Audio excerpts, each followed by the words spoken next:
तैयार रहिए, स्टार्ट। वाद तथ्य। नारनौल हरियाणा निवासी मंगतराम के 4 पुत्र थे, माधव प्रसाद, लालचंद, रामचंद और उमराव लाल। स्टॉप। रामचंद को ग्वालियर के गौरी मल ने गोद ले लिया। स्टॉप। लालचंद के 4 पुत्र श्री राम, हरिराम, गोविंद और लक्ष्मी नारायण हुए। स्टॉप।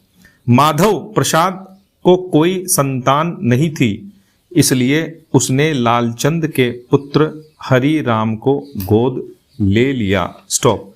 रामचंद को भी कोई संतान नहीं थी, इसलिए उसने लालचंद के पुत्र श्री राम को गोद ले लिया। स्टॉप।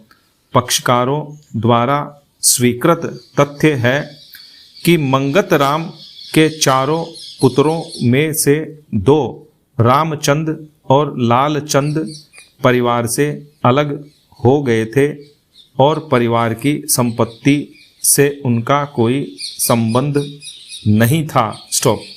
परिवार में केवल 2 शाखाएं बची थीं।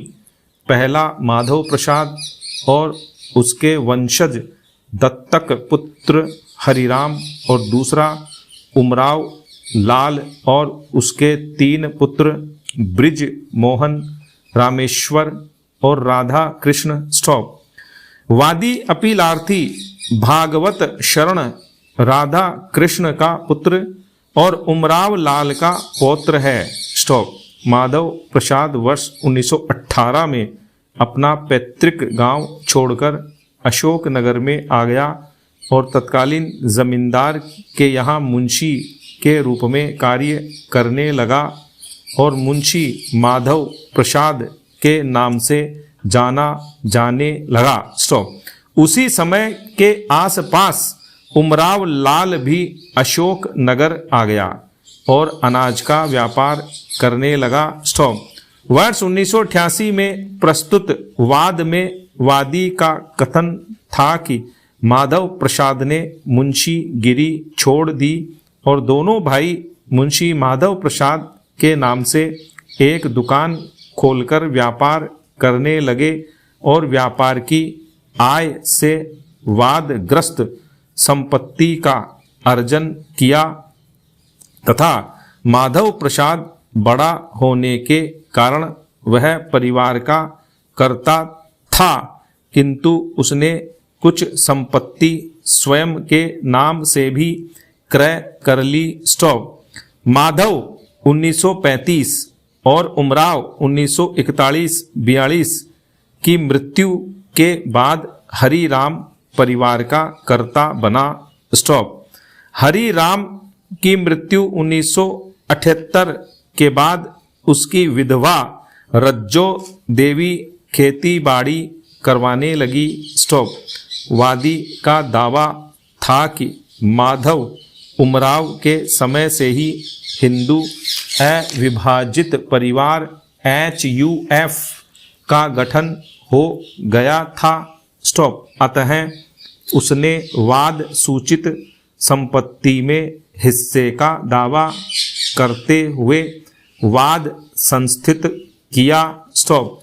प्रतिवादी गण ने दावा किया कि हरि राम ने कुछ वाद संपत्ति के पक्ष में वसीयत की और इस तथ्य को वादी ने एक अन्य वाद के अभिकथन में स्वीकार किया है और कि 6 मकानों में से 3 को हरि राम ने अपने जीवन काल में ही विक्रय कर दिया था। स्टॉप।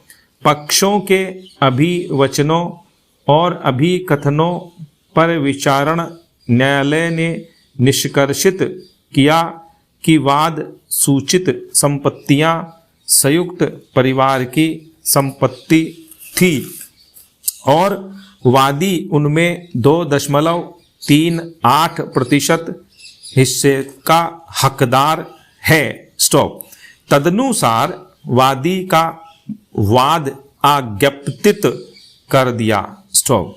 प्रतिवादी की अपील पर उच्च न्यायालय ने विचारण न्यायालय के निर्णय को निरस्त करते हुए अपील अनुज्ञात की। स्टॉप। वादी ने उच्च न्यायालय में सीपीसी के आदेश 41 नियम 27 के अंतर्गत काल वर्जित पुनर्विलोकन याचिका प्रस्तुत की, जिसे निरस्त कर दिया गया। स्टॉप। अतः वादी ने उच्चतम न्यायालय में यह अपील प्रस्तुत की। स्टॉप। पैरा। निर्णय 1।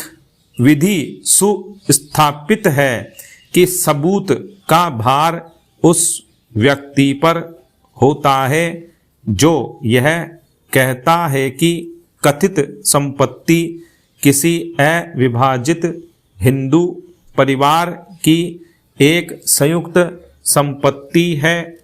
भगवान दयाल बनाम रेवती देवी AIR 1962 SC 287। स्टॉप। भगवान के मामले में अभी निश्चित किया गया था कि सामान्य सिद्धांत है कि एक हिंदू परिवार का संयुक्त होना उपधारित किया जाएगा जब तक कि इसके विपरीत साबित नहीं कर दिया जाता है। जब सहदायिकों में से कोई एक स्वयं संयुक्त परिवार के सदस्यों से अलग कर लेता है, तब उपधारणा नहीं रह जाएगी कि शेष सहदायिक एक संयुक्त परिवार का गठन जारी रखे हैं। साथ ही साथ यह भी कि ऐसी कोई उपधारणा नहीं है कि क्योंकि परिवार का एक सदस्य अलग हो गया है, परिवार के शेष सदस्य अब संयुक्त परिवार नहीं रह गए। स्टॉप। मिताक्षरा विधि में सिवाय पुनः एकीकरण के मात्र इस तथ्य के कि अलग हो चुके सहदायिक ने साथ रहने का चयन किया। स्टॉप।